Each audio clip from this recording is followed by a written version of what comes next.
Hello guys, so hope you understand the project workflow that we're gonna follow.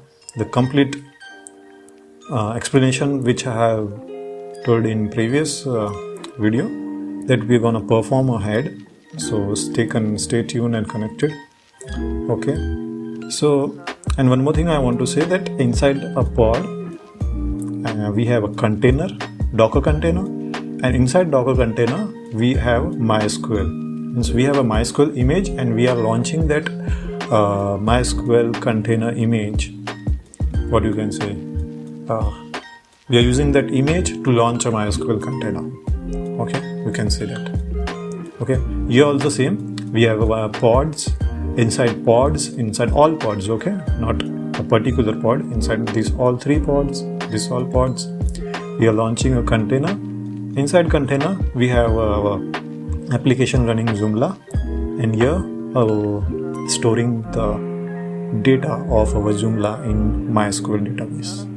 Okay, hope you understand. So let's start now. The next part in this video, we're gonna see all the files which I have created for Kubernetes, means for launching pods and all YAML file we are gonna see. And also we're gonna see that how and which file I have used to create this cluster and all. Okay, so let's start. So here we are. This is our cluster, means this file. If we run this file using eksctl command, the entire, means we can say entire EKS cluster is going to formed. Okay, so this is a API version, this is eksctl. Okay, what we want to create, we want to create a cluster. This is a resource. Okay, what name we want to give, we want to give a name a pk, as my name is Prakash, so I will give a pk and cluster. Where you want to launch this cluster, I want to launch this cluster in this region. What is this region? Let's check. This is in this region I want to launch my cluster. This is Mumbai. This is a code AP South 1. Okay, and inside node group we write a detail or information about the slave nodes. So I have given a name ng1. Okay, ng1, how many required, how many desired you have of slave. I want 1. Okay, the slave is an instance, you can say. Okay, and what instance type? I want T2 micro. This is an instant type I want, and I use SSH so that I can go inside this instance. Okay, here my file is instance key. Okay,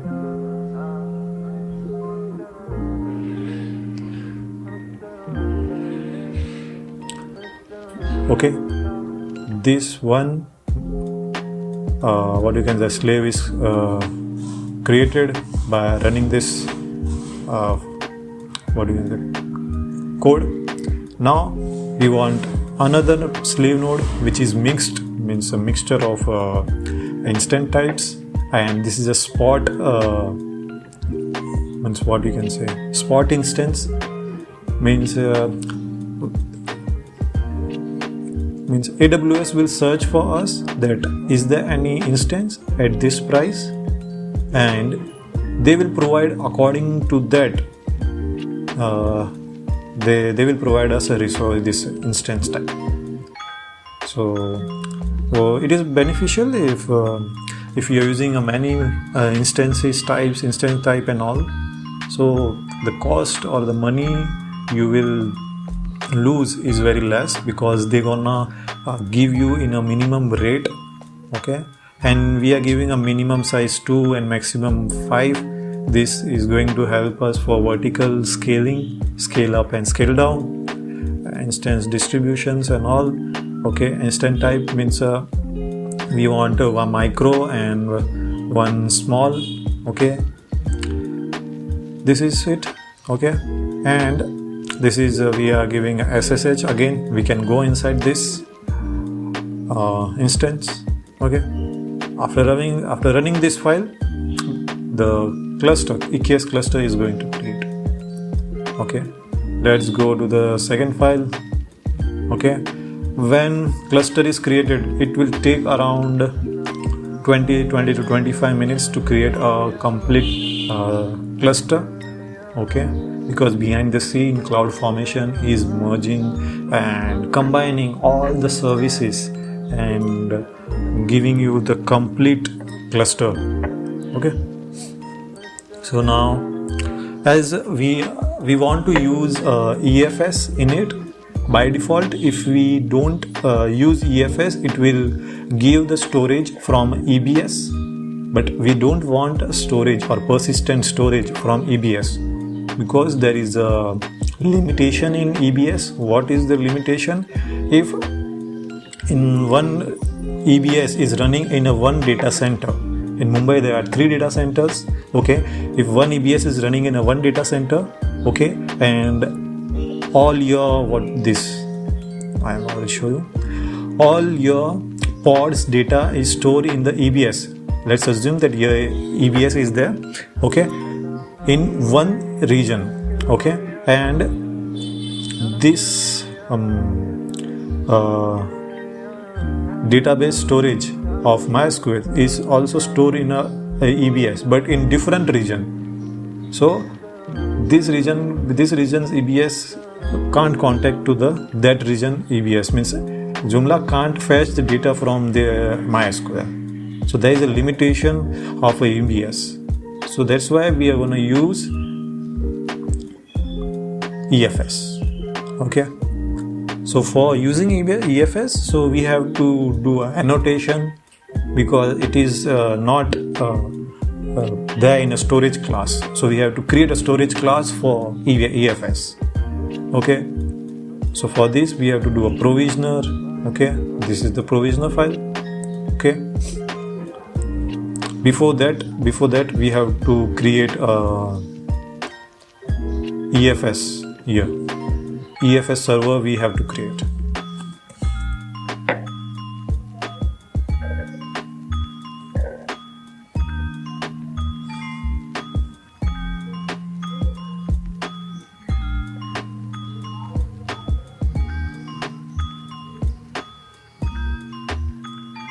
Welcome to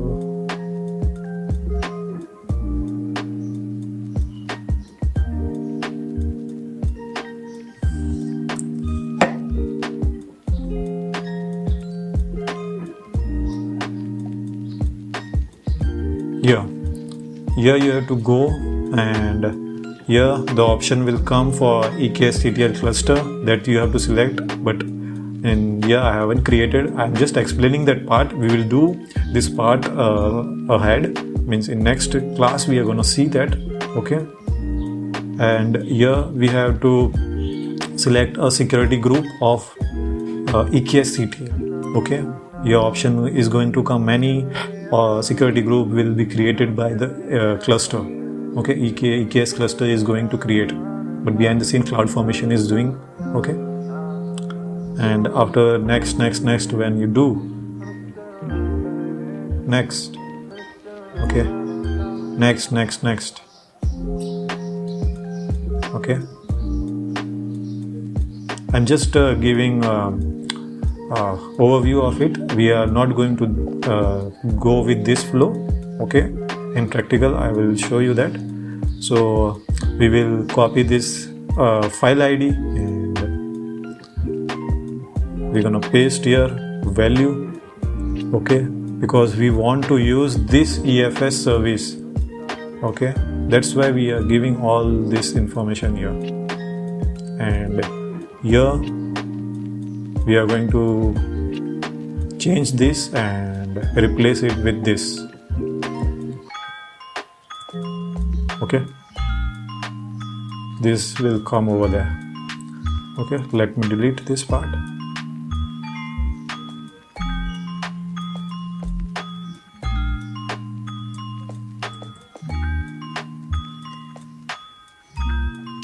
Okay, so this file is going to create a EFS provisioner for us in Kubernetes. Okay. Now after creating, we want to give access to it. What access we can give it? RBAC. There is a cluster role binding. Okay, we have given and all this. Okay, so we have given the access or the authorities we have to, and we going to launch this in a namespace called Prakash NS that we are going to see in a practical part. Okay, and finally we are going to create a storage class. When the storage class is created, then we can use this EFS persistent storage for MySQL and for Joomla pods. Okay, this is a storage class. What we want to create, that comes inside a kind, and what name you want to give, this is the name of your storage class. Okay, this is a provisioner, that name I have given over there. This is the API service kind. This part is given for my Joomla, you can see EFS Joomla, and this provisioner or this persistence storage is given for MySQL. It means I am creating this 10 GB space. I am creating for MySQL. I am creating 10 GB for Joomla pods. Okay. So now EFS is created. Okay, storage class of EFS is created. Now we're gonna deploy our Joomla and then MySQL. Okay, let's see what is there inside it. Okay, service means there are three types of service in Kubernetes. One is cluster IP, load balancer, and node port. But for Joomla we are using a load balancer.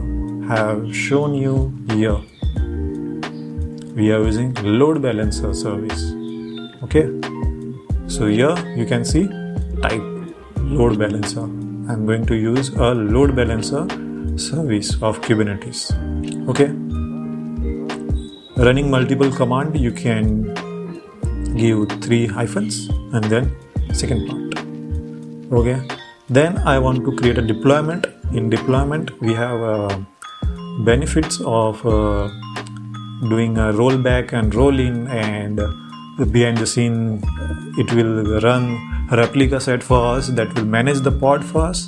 Okay, so here basic informations are given for labeling and all parts selectors, doing management or monitoring part. That's why I have given all this.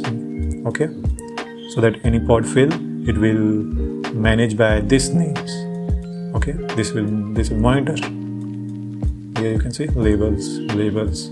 So labels are very important to monitor, because if we give IP to monitor, that will keep on change if pod fails or any pod gets terminated. So because of that we are using labels. Here we are using a container inside pod. Okay, so we are giving a container information. So which image of Joomla you want to use? So I want to use this image. Okay, then there is a requirement for environment variable, because the data of Joomla is going to store in a MySQL, so we have to give an environment variable. So we are giving a Joomla DB host value. We are giving a name called value is host name is Joomla MySQL. Okay, what password we have to give? So for that I have created a secret. Okay, this will fetch the password from that secret file. Okay, let me show you. But I have created in a customization file, so this will create a secret for us. Okay, name is MySQL pass and password is Red Hat. Okay, you can see same MySQL pass name, but password I haven't wrote here. Okay, now container I want to run on port number 80 and I want to mount my container persistent storage with this folder. Okay, this is my folder of our container. Okay, and from where you want to from where you want the persistent storage. So I want my persistent storage from this. Okay, I have created here. I will show you. Here it is. I want this persistent storage for my Joomla. Okay, so this is it in deployment file of Joomla. Let us see the deployment file and the service file of MySQL. So same code, everything is same, but some changes are there for MySQL. Okay, actually MySQL is run on 3306, so we have written a port number and we have given a cluster IP none. So according to the name, it will do a monitoring of this port. Means Joomla port can contact to MySQL by their name. Okay, why I have not given the IP, cluster IP, because it changes. Okay, if pod fail, then the cluster IP can change. It might be possible. So for that we are doing this labeling. Okay, and as I told you, cluster IP is for local connectivity between the pods and container. Okay, that's why we are using the cluster IP here, so that no one can see our data from outside world. Okay, now the deployment we are going to create for MySQL. Okay, here is a deployment of MySQL. Same code, everything is same. We are giving a label so that we can do a monitoring. And here comes the container. Okay, we are giving the image name 5.7, and remember that version you are giving for Joomla and MySQL, it should be that same only, otherwise there might be a possibility that it won't work.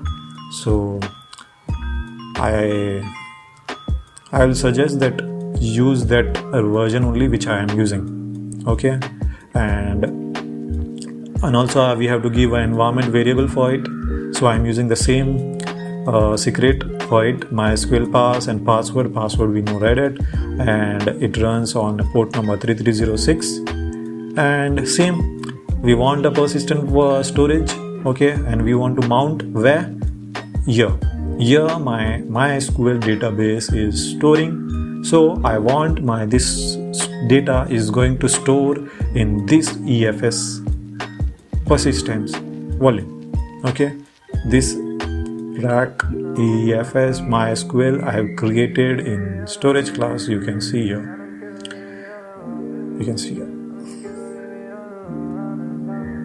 This is for MySQL I have created. So 2 persistent storage class I have created for Joomla and 1 for MySQL. Okay. So deployment of Joomla and MySQL and service, all part are done. Now the last part is the customization. So customization is very good for managing the files. Means after which file I want to run the file. Okay, and very beautiful thing is that you can generate the secret in it. Okay, so it will generate first secret, then it will first run the provisioner file, then it will run the RBAC file. Okay, then it will run the storage class file, then MySQL, then wire, and finally our pods and container all are going to created, and finally our application is going to launch. Okay, so here I have explained the entire file which I have created. Okay, hope you understand, and in next video we are going to see the practical part, that how we are going to do all this, how we are going to run all this file. Okay, so thank you.